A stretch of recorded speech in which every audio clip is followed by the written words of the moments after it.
पश्चिमी उत्तर प्रदेश के 9 जिलों में सहारनपुर, बिजनौर, अमरोहा, संभल, मुरादाबाद, रामपुर, बरेली, बदायूं और शाहजहांपुर की 55 सीटों पर मतदान जारी है।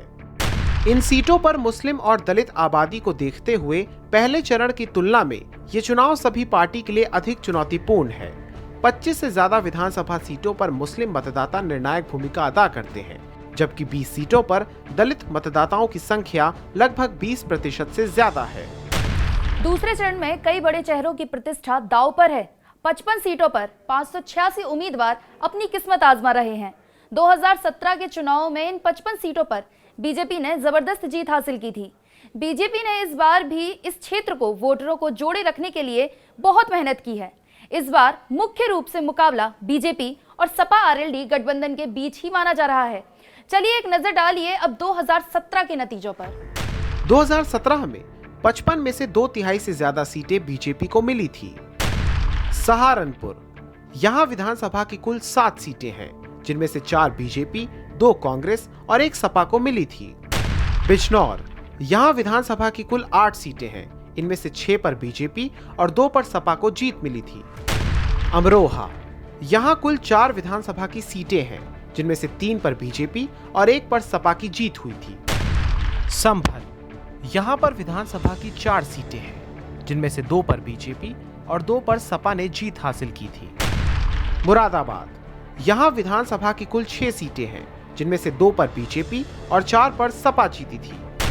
रामपुर, यहाँ कुल 5 सीटें हैं, जहां बीजेपी को 2 और सपा को 3 सीटें मिली थी। बरेली, यहाँ पर मौजूद 9 विधानसभा सीटों पर 9 की 9 सीटों पर बीजेपी का परचम लहराया था।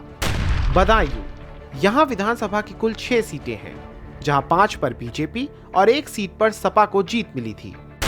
शाहजहांपुर, यहाँ पर 6 सीटें हैं, जिनमें से 5 पे बीजेपी और 1 पर सपा को जीत मिली थी।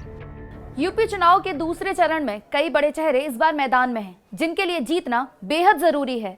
चलिए एक नजर डालिए अब उन दिग्गजों पर जिनकी प्रतिष्ठा इस बार दांव पर है। सुरेश खन्ना, योगी सरकार में मंत्री सुरेश खन्ना शाहजहांपुर से 1989 में पहली बार विधायक बने थे। इसके बाद वो 1991, 1993, 1996, 2002, 2007, 2012 और 2017 में चुनाव जीत चुके हैं। 8 बार से विधायक सुरेश खन्ना की लोकप्रियता काफी अधिक है। वो एक बार फिर प्रत्याशी हैं।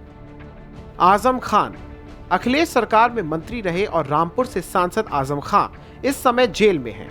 हालांकि वो यूपी चुनाव 2022 में रामपुर से प्रत्याशी भी हैं। इस चुनाव में यदि आजम खान को जीत मिलती है तो वो 10वीं बार विधायक बनेंगे।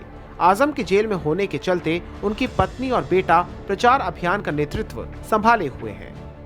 अब्दुल्ला आजम, आजम खान के पुत्र अब्दुल्ला आजम खान स्वार विधानसभा सीट से चुनावी मैदान में हैं। उनकी किस्मत का फैसला भी 14 फरवरी को ही होना है। दूसरे चरण के चुनाव से पहले वो इस समय चुनाव प्रचार अभियान में जोर शोर से लगे हुए हैं। हैदर अली खान, स्वार टांडा सीट पर आजम खान के बेटे अब्दुल्ला आजम के सामने अपना दल के उम्मीदवार के तौर पर नवाबों की रियासत के चिराग हैदर अली खान हैं। 2014 के बाद पहली बार यहां बीजेपी गठबंधन ने मुस्लिम प्रत्याशी को टिकट दिया है। हैदर अली खान उर्फ हमजा मियां कांग्रेस नेता नवाब काजिम अली खान उर्फ नवेद मियां के बेटे हैं। नवेद मियां 2017 में स्वार सीट से बीएसपी के टिकट पर चुनाव लड़े थे, लेकिन उस दौरान उन्हें अब्दुल्ला से हार का सामना करना पड़ा था। डॉक्टर धर्म सिंह सैनी, नकुड़ से 2 बार के विधायक रहे डॉक्टर धर्म सिंह सैनी भाजपा सरकार में आयुष मंत्री थे। वो 2012 में बसपा के टिकट पर नकुड़ से जीते थे, जबकि 2017 में वो भाजपा से विधायक बने।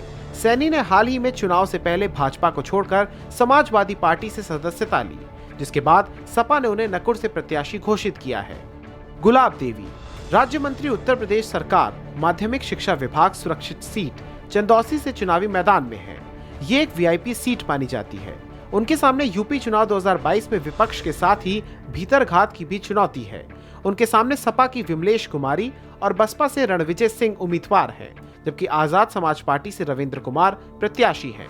धर्मपाल सिंह और आर.के. शर्मा आंवला विधानसभा सीट पर यूपी चुनाव 2022 काफी दिलचस्प है।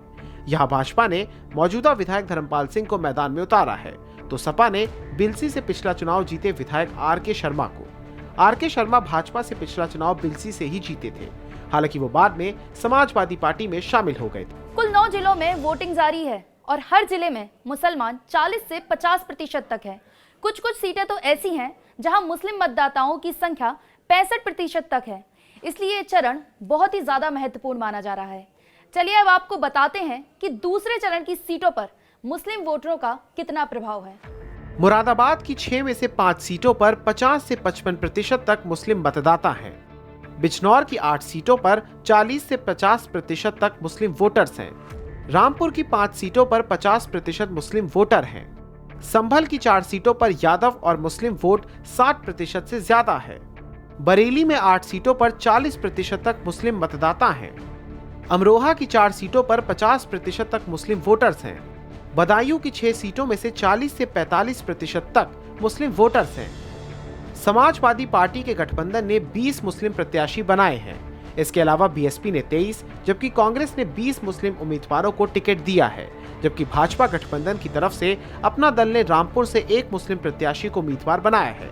एआईएमआईएम के असदुद्दीन ओवैसी भी इस बार चुनावी मैदान में हैं। इससे राजनीतिक समीक्षक मान रहे हैं कि मुस्लिम मतों का बिखराव होगा और बीजेपी को इसका लाभ मिल सकता है।